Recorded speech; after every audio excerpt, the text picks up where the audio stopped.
দেশকে রক্ষণশীল প্রমাণ করতে নারীর প্রতি হেনস্থার পেছনে উগ্র গোষ্ঠীর মদদ থাকার আশঙ্কা করছেন বিএনপির সিনিয়র যুগ্ম মহাসচিব রুহুল কবির রিজভী। নারী দিবসের অনুষ্ঠানে তিনি কথা বলেন। দেশের অগ্রগতি ও উন্নয়নের পথে যেন জঙ্গিবাদ মাথাচাড়া দিয়ে উঠতে না পারে সে বিষয়েও সজাগ থাকতে বলেন রিজভী। ক্যাম্পাসে মেয়েদের পোশাক নিয়ে উগ্রবাদী গোষ্ঠী উস্কানি দিয়ে অরাজকতা তৈরির কাজ করছে বলেও অভিযোগ করেন তিনি। এদিকে নারী দিবসে আয়োজিত র্যালিতে মব জাস্টিস, নারী নির্যাতন বন্ধ না হলে জুলাই বিপ্লবের আকাঙ্ক্ষা পূরণ হবে না বলে জানিয়েছেন দলটির স্থায়ী কমিটির সদস্য সেলিমা রহমান।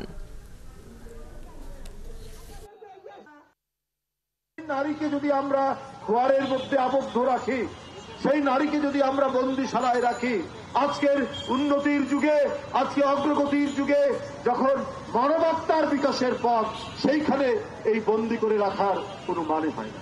কোন উগ্রগোষ্ঠী